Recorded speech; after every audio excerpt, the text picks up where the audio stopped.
लेकिन खुद के लिए लाखों की भीड़। एज यूजुअल फिर से बिहार में ईवीएम जीता, लेकिन इस बार लड़ाई है किसानों की, मातृभूमि के लिए। दोस्तों आप सोचिएगा, मैं सिंघू बॉर्डर पे हूं, संयुक्त किसान मोर्चा से लेकर सभी के बीच होता हूं, तमाम यहां के जो चैनल है वहां भी हूं, तमाम लीडरों से भी मिलता हूं। माननीय प्रधानमंत्री को अब ये किसान नहीं लगते हैं।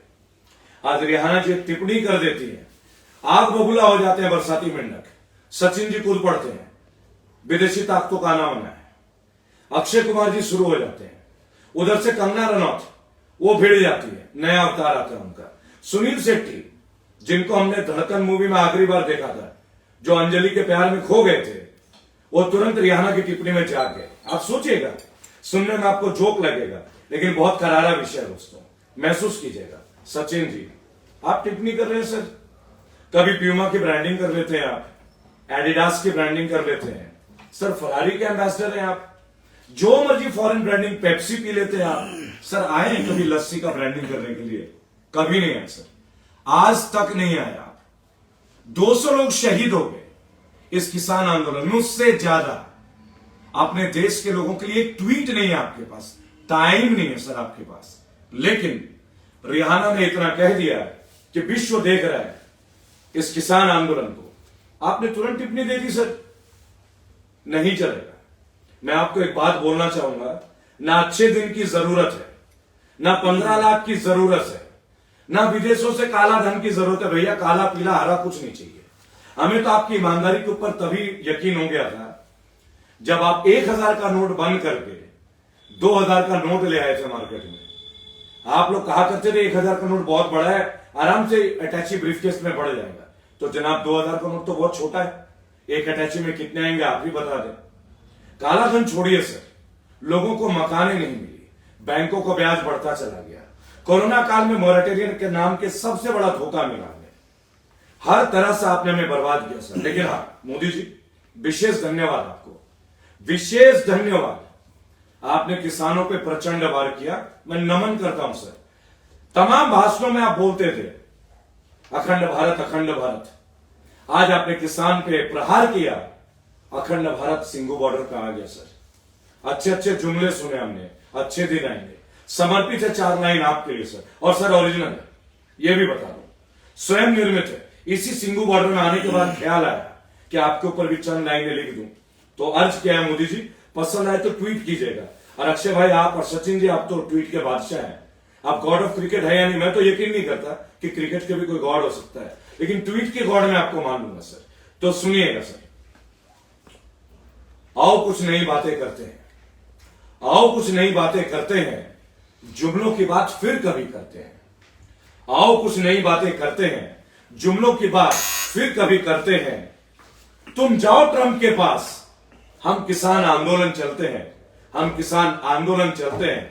और तुमने मांगा था मुझसे अखंड भारत, और तुमने मांगा था मुझसे अखंड भारत। अगर वक्त मिले तो सिंघू बॉर्डर आ जाना, तुम्हें अखंड भारत दिखलाते हैं, तुम्हें अखंड भारत दिखलाते हैं। वो लोग जो मानते हैं कि देश के 80 करोड़ लोग हिंदुओं में आज खतरे में, उन तमाम लोगों से मैं अर्ज करना चाहूंगा कि हिंदू खतरे में है या नहीं है, ये तो एक विचारधारा है। भारत खतरे में है, 135 करोड़ भारत खतरे में, हिंदुस्तानी खतरे में नहीं है भाई। मैं हिंदुस्तान में यकीन नहीं रखता, मैं भारतीय हूं, भारतीयता की बात करूंगा। और बहुत सारे जुमले आप लोगों ने लिए हैं, तो बताना चाहूंगा, ये चाय पे चर्चा नहीं है। मेरे हाथ में जो प्याली है ये कॉफी है। चाय पे तो कुछ यकीन उठता जा रहा है, क्योंकि कोई चाय वाला आज तक मिनिस्टर तो नहीं बना, लेकिन एक चाय वाला प्रधानमंत्री बना। हमने तो नहीं देखा साहब कि आपने कौन से स्टेशन में चाय बेची, लेकिन जनाब हमने आपको स्टेशन बेचते देखा, हमने आपको स्टेशन बेचते देखा। आपने कहा 56 इंच का सीना है, जनाब 22 साल से वर्जिश कर रहा हूं, 45-46 से ज्यादा तो हुई नहीं हुई जी, लेकिन मैंने वो दर्जी नहीं देखा जनाब जिसने आपका 56 इंच का सीना नापा। और जनाब आप हिंदू, और आपकी टीम हिंदू की बहुत बात करती है। मैं एक हिंदू ब्राह्मण पश्चिम बंगाल से, हिंदुत्व का पाठ मुझे आपसे नहीं पढ़ना, लेकिन चूंकि हिंदू खतरे में 80 करोड़ है, हम फिर भी खतरे में। वो दिन दूर नहीं जब आप मेरी माता जी को भी यकीन दिला देंगे कि माता जी आपके बेटे के रहते आप घर में खतरे में, क्योंकि बढ़ती हुई दाढ़ी का नाम आज खालिस्तानी कहलाता है। तो आपकी दाढ़ी क्या कहलाती है? आपकी दाढ़ी क्या कहलाती है? आपके लोग तो कहते हैं जिनकी दाढ़ी वो खालिस्तानी। चलिए दाढ़ी से आगे बढ़ते हैं, आइए हिंदुत्व की बात करते हैं। मैं यूपी में रहता हूं, ग्रेटर नोएडा, राम राज्य। कई सारे बीजेपी के एक एमएलए ऑन रिकॉर्ड है जी कि उत्तर प्रदेश में तो राम राज्य। 6 महीने पहले नेपाल ने कहा माता सीता तो जनक जो है वो नेपाल की है। तो आप लोग आपस में डिबेट कर लीजिएगा बीजेपी वालों कि सीता मैया नेपाल की है भी या नहीं। ये विषय है, मैं नहीं पढ़ूंगा इसमें, लेकिन उन्होंने सरकारी तौर पे बोला है, औपचारिक तौर पे। तो अगर माता सीता नेपाल की है और रावण साहब तो श्रीलंका के, तो दुनिया जानती है ना जी, सोने की लंका। तो अगर माता सीता नेपाल की है और अगर रावण जी लंका के हैं, तो सीता की धरती नेपाल में 53 रुपए पेट्रोल और रावण की धरती श्रीलंका में 51 रुपए पेट्रोल। तो ये कैसा राम राज्य है? जब भारत में राम राज्य है तो 100 रुपए पेट्रोल क्यों बिकता है? ये मोदी जी आपको जवाब देना चाहिए, योगी आदित्यनाथ जी यहां आपको जवाब देना चाहिए। आप एमएसपी पे चर्चा नहीं करना चाहते हैं, लेकिन 30 रुपए के पेट्रोल में आपको 60 रुपए का टैक्स चाहिए। बहुत बढ़िया, बहुत बढ़िया। आपके नेताओं ने बोला था अभी तो 6.5 साल है, अगर हमारे 60 साल का शासन होता, मैं बताता हूं आपको, अगर आपको 60 साल का शासन मिल जाता ना, गलती से मिल जाता, हम केले के पत्ता लगा के ना झींगा लाला हुर करके घूमते रहते। और कोई हाथ में ना पेपर नहीं है, भाषण नहीं है, देख लीजिए, कप की प्याली है कॉफी की, बहुत ज्यादा गर्म है, आराम से पी रहा हूं क्योंकि अच्छे दिन आ गए। 15 लाख आपने दे दिया, उसी के खुशी में कप पे आ रहा। लेकिन आपको एक बात बोलना चाहूंगा, नेपाल ने आपको अपनी हेकड़ी दिखाई, चाइना से मिल गया। आप विश्व भ्रमण कर रहे थे सर, आप प्रधानमंत्री हैं या विदेश मंत्री है? ज्यादातर लोग कंफ्यूज हैं, कौन से देश का प्रधानमंत्री इतना बाहर घूमता है? ये काम तो विदेश मंत्री का होता है, उन्हें घूमने देते। चलिए कोई बात नहीं, आते हैं नेपाल की बात पे। आपका 56 इंच का सीना, आपका गुजरात मॉडल, भाई वाह, आप बंगाल को सोने का बना दोगे। भैया मोदी जी, माननीय प्रधानमंत्री, भैया नहीं बोलूंगा, क्षमा प्रार्थी हूं, माननीय मोदी जी, बंगाल के लोग सोना नहीं खाते सर, माछ भात खाते हैं, आलू चोखा खाते हैं, आलू पोस्तु खाते हैं, साग खाते हैं, टमाटो की चटनी खाते हैं। हमरा माछ खाई, हमरा आलू खाई, हमरा सोना खाई ना, हम लोग गोल्ड नहीं खाते। आप गुजरात के, हो सकता है वहां के लोग खा रहे हो, उन्हीं को तो 30 साल तक सोना खिला नहीं पाए, उनका नींद हराम कर दिया आपने। 30 साल की सरकार थी गुजरात में आपकी सर, आप वहां तो सोने का बना नहीं पाए। ट्रंप आए, नमस्ते ट्रंप आए, तो आपने 16 फीट की दीवार खड़ी कर दी सर, सोने की नहीं सर, सीमेंट की दीवार, क्योंकि आप झुग्गी झोपड़ी छुपाने में लगे थे। 30 साल में गुजरात का यह हाल है। अब बंगाल को गुजरात मॉडल बनाओगे, दिल्ली को गुजरात मॉडल बनाओगे, उत्तर प्रदेश को गुजरात मॉडल बनाओगे, मतलब इतिहास तो इतिहास, तब आप भूगोल बदल दोगे, मौसम बदल दोगे, रंग बदलने में आप लोग माहिर है सर। भगवा रंग चढ़ा देते हैं, जैसे इन पे आपका अधिकार हो गया। हिंदुत्व तो जैसा आपका मैनिफेस्टो हो गया सर, आप अधिकार है, बीजेपी मतलब हिंदू, गजब सर। जब आप नहीं थे तो हम तो हिंदू थे ही नहीं, तात्या तोपे तो हिंदू थे ही नहीं सर, चंद्रगुप्त मौर्य तो हिंदू थे ही नहीं सर। कौन थे सर ये लोग? भाजपा वाले थे क्या सर? आप लोग आज से 1000 साल पहले अपना रजिस्ट्रेशन करा के आए थे क्या सर? कहां बैठते थे आप लोग? कौन सी गाड़ी में चढ़ते थे? कौन सा नशा करते थे सर? मैं तो एक बात पूछता हूं, आते हैं नेपाल की बात पे। अयोध्या की लड़ाई चाइना के साथ, सारी परियोजना आपसे लेके चाइना को दे देते हैं। आप कहते हैं 56 इंच का सीना, 4 लाइन का एक जुमला आप पे समर्पित है। फिर से सर, ओरिजिनल है सर, कट कॉपी पेस्ट नहीं करता। देखो देखो कौन आया, देखो देखो कौन आया, गुजरात का शेर आया। देखो देखो कौन आया, गुजरात का शेर आया। 56 इंच का सीना देखा, देखा शेर की चाल, कमाल करते हैं मोदी मियां। आज हम पे भौंक रहा है नेपाल, आज हम पे भौंक रहा है नेपाल। अपना देश नहीं संभाला जा रहा, अपने पड़ोसी नहीं संभाले जा रहे, चले अमेरिका में ट्रंप को जिताने। माननीय, आप जहां भी गए इतिहास गवाह है, जिसके इलेक्शन कैंपेन के लिए गए हर वो शख्स हारा है। हम किसान के घर से हैं, बागी श्रद्धानंद रेबल सदानंद पति किसान के परिवार से, स्वर्गीय बागी गंगाधर पति का पोता बांकुड़ा जिले से, पश्चिम बंगाल। पता कर लीजिएगा सर, जमींदार है वहां के, गर्वित जमींदार है। बंगाल में आपका रण नहीं चलने देंगे सर, प्रचंड वार करेंगे। भारतीय जुमला पार्टी, हमने तो बोला लोटस नहीं है लूटस है, जड़ से उखाड़ेंगे सर। जो अंध भक्तों मेरे भाई हैं उनको भी अपने साथ खड़े करेंगे, क्योंकि उनसे 2 सवाल पूछेंगे। मेरे प्रिय बीजेपी के भक्तों, आज सिंगू बॉर्डर पे नेट क्यों बंद है?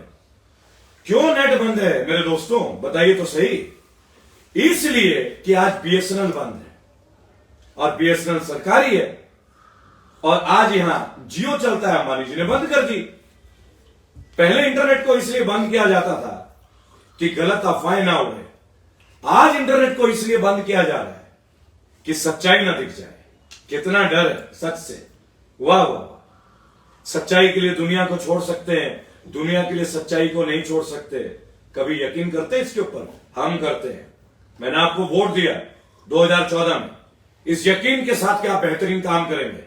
आपने छल किया, अब मैं आपके सामने आंख से आंख डाल के बात करूंगा, हर मंच पे मिलूंगा, हर जगह मिलूंगा। 14 फरवरी को 1 से 1.5 लाख बच्चे SSC 2018, staff service commission 2018, GD के बच्चे यहीं आ रहे हैं किसान आंदोलन में।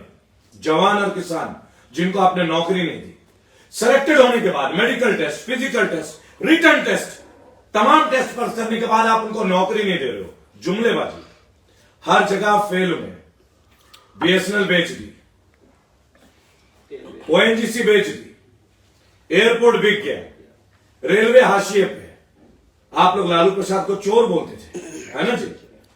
आप याद कीजिएगा उनके कार्यकाल को, 20,000 करोड़ का फायदा था इंडियन रेलवेज को। ये मैं नहीं कहता, भारतीय सरकार कहती है। कैसे था फायदे में? जाइए लालू जी से जेल में मिलिए, बात कीजिए, वो आपको सुझाव दे देंगे, तरीका बताएंगे। और तो और आप चाय वाले थे ना सर, क्या हाल है आसाम में आपकी सरकार है चाय वालों का? क्या हाल है चाय के बगानों का? कौन उठाएगा उन मजदूरों की आवाज? कितने दिन से आसाम के लोग प्रोटेस्ट में बैठे हैं, लेकिन नहीं, आपको एनआरसी चाहिए, सीए चाहिए, कोविड के नाम का घोटाला चाहिए, हमें लाठी, हमें थाली बजाना। आपके भक्तों ने तो हद ही कर दी, दिए जलाओ थाली बजाओ, इतनी ऊर्जा होगी कोरोना भाग जाएगा। बहुत बढ़िया, मार्च की 25 को हमने थाली बजाई, दिए जलाए, पता नहीं कोरोना कैसे भागा। तब तो 5% नहीं थी, आज तो गली गली में कोरोना है। अरे ये गजब का कोरोना है जो अमिताभ बच्चन को होता है, और वो आपके सर्वोच्च हॉस्पिटल सरकारी अस्पताल में नहीं जाते हैं, वो सबसे घटिया अस्पताल नानावटी में जाते हैं। समझ रहे हैं ना दोस्तों मैं क्या कहना चाह रहा हूं? और वो अमिताभ बच्चन 2 गज की दूरी, मास्क है जरूरी। अरे अमिताभ बच्चन, आपको सुनना नहीं है हमारी मजबूरी, साइड हटिए अमिताभ जी, नहीं चाहिए। इस सदी के महानायक नहीं आप, मिक्स हो गए आप, लोगों के प्रति जिम्मेदारी खत्म हो गई। आइए ना, लोगों को दान दीजिए, इतना अथाह पैसा है। अभिषेक निकम्मा है क्या जो हजारों करोड़ की संपत्ति चाहिए? पैसा खाएगा क्या आपका बेटा? बांट दीजिए अपनी दौलत देश के गरीब लोगों के लिए। नायक नहीं महानायक मान लेंगे, भारत रत्न के लिए लड़ेंगे आपके लिए। दे दीजिए ना अपनी आधी संपत्ति गरीबों को, है हिम्मत? आप तो किसान है सर, आप डाबर च्यवनप्राश बेचते हैं, महिंद्रा का फर्स्ट प्राइज छोटे बच्चों का कपड़ा बेचते हैं, पार्ले जी बेचते हैं, और क्या क्या बेचते हैं भगवान जाने, चड्डी बनियान वगैरह जो भी। आप जुमले छोड़ दीजिए। किसानों के साथ आपने जो दुर्व्यवहार किया, कीले लगाए, नुकीले तार लगाए, इसका जवाब आपको मिलेगा। किसान वापस नहीं लौटेंगे सर, बिल वापसी तो घर वापसी, कोई समय की सीमा नहीं होगी, कोई दूसरी बात नहीं होगी। आप क्यों बोल रहे हैं किसान एक कॉल पे दूर है? बताइए तो मोदी जी, आपका फोन नंबर क्या है? मैं भी किसान पुत्र हूं, बताइए ना, बताइए क्या है, अभी मिलाता हूं आपको फोन। आपके नेता तो मिलते नहीं है, फोन नंबर की बात करते हैं, अचानक से आते हैं, मन की बात करते हैं। 2016 के बाद एक भी प्रेस कॉन्फ्रेंस नहीं है माननीय आपका। और वो जो हुआ था पुण्य प्रसून जी जो थे, फिल्म सिटी के जो थे, प्रसून जोशी, फिल्में तो गाने लिखते हैं, वो आपसे सवाल पूछते हैं, मोदी जी आपको महात्मा बनने का विचार कैसे आया? बहुत बढ़िया, पत्रकार ऐसे सवाल पूछते हैं, मुझसे पूछेंगे मोदी जी? मैं पूछूंगा आपसे पहला सवाल, सर 56 इंच का सीना बनाने में कितने दंड बैठक लगाते थे? सुबह किस टाइम उठ के एक्सरसाइज करते थे सर? जिम जाते थे या रामदेव जी का अखाड़े में जाते थे? कितने पुशअप लगाते थे सर? और सर एक बात बताइए, चाय जो बेचते थे, अगर मुझे 6 आदमी के लिए चाय बनानी है, दूध और पानी का कितना रेशियो होगा सर? चीनी कितना डालना चाहिए सर? अदरक को कब डालेंगे? दूध में डालने से पहले उबालेंगे या चाय पत्ती में डालने से पहले उबालेंगे या केवल पानी में उबालेंगे? That will be my question and I will ask you every damn single question. Why Sanjeev Bhatt is in the jail? IPS Sanjeev Bhatt jail में क्यों है? क्यों यूएपीए को आपने लागू किया?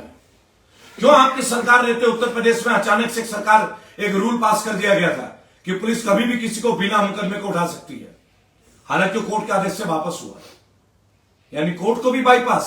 आपसे मैं पूछूंगा, आपने कहा था अच्छे दिन आएंगे, कांग्रेस ने जो किया सो किया. रंजन गोगोई को आप क्यों लेकर आए? सीजीआई थे वो, यही उम्मीद थी आपसे अच्छे दिन की. 100 स्मार्ट सिटी का वादा था सर, पहला स्मार्ट सिटी कौन सा बना सर? ये मेरा पहला क्वेश्चन हुआ सर. एक देश एक टैक्स. ये किसान नेताओं को तो ये नहीं पता कि सवाल क्या पूछना चाहिए.